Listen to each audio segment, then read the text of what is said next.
Biggest mistake जो मैंने अपने अभी तक के इन्वेस्टिंग करियर में करी है, मैं आपको बताता हूँ ताकि आप वो गलती ना करें। देखिए मेरे को ऑलमोस्ट 6 साल हो चुके हैं स्टॉक मार्केट में, एंड मैं ट्रेडिंग वगैरह नहीं करता हूँ, no intraday, no FNO, nothing, right.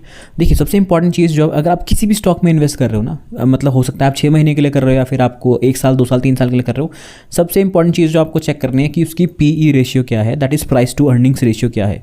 ये चीज़ बताती है, ये जो रेशियो है ये बताता है कि भाई स्टॉक कितना सस्ता है या कितना महंगा है, ठीक है। तो ये चीज़ आपको चेक करनी है पिछले 3 साल की, 5 साल की, 10 साल की, तो उससे आपको एक हिस्टोरिकल मीडियन पता चल जाएगा कि भाई क्या पीई रेशियो रहता है इस पर्टिकुलर स्टॉक का।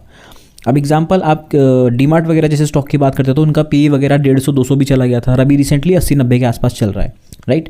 अगर आप बैंकिंग सेक्टर का देखते हो तो उनका पीई रेशियो ऑलमोस्ट आपको, अगर आप पीएसयू बैंक की बात करते हो, 10 से कम रह सकता है, 6-7 का पीई भी हो सकता है कि वो 7 के पीई पे भी महंगा बैंक हो। तो it totally depends on sector to sector.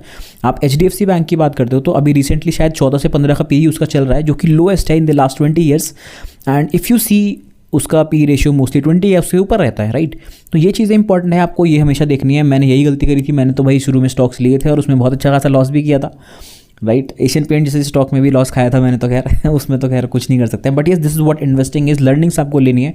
अगर आपको पता चल गया भाई मेरी यहाँ गलती हो चुकी है, भाई वहाँ पे लॉस काट के घर लेके आना है, तभी आपका पैसा जो है कैपिटल है बच पाएगी, राइट। ऐसा नहीं भाई होल्ड करके रखा है, पैसा गिरा ही जा रहा है, लॉस हो जा रहा है, तो वो बेवकूफ़ी है। बट यही चीज़ें भी आपको लर्निंग्स, मतलब ये सारी चीज़ें भी आपको एक्सपीरियंस के साथ ही आएंगी with time. So no buy sell recommendation, but yes this is what it is. P ratio बहुत इंपॉर्टेंट है। फिर दूसरा रेशियो आता है आपका पीईजी रेशियो, ओके। तो पीईजी रेशियो, पेग रेशियो भी आप इसको बोल सकते हो। तो ये चीज़ और पीई रेशियो बहुत इंपॉर्टेंट है। But if you are starting, PE ratio हमेशा हर एक स्टॉक का चेक करो कि भाई उसका मीडियन पीई क्या है, उसके बाद इन्वेस्टिंग करो। सब अच्छा लगा तो प्लीज़ सब्सक्राइब कर दो, अपने छोटे से क्रिएटर का चैनल सब्सक्राइब करो, सपोर्ट करो अपने छोटे भाई को भी। Thank you.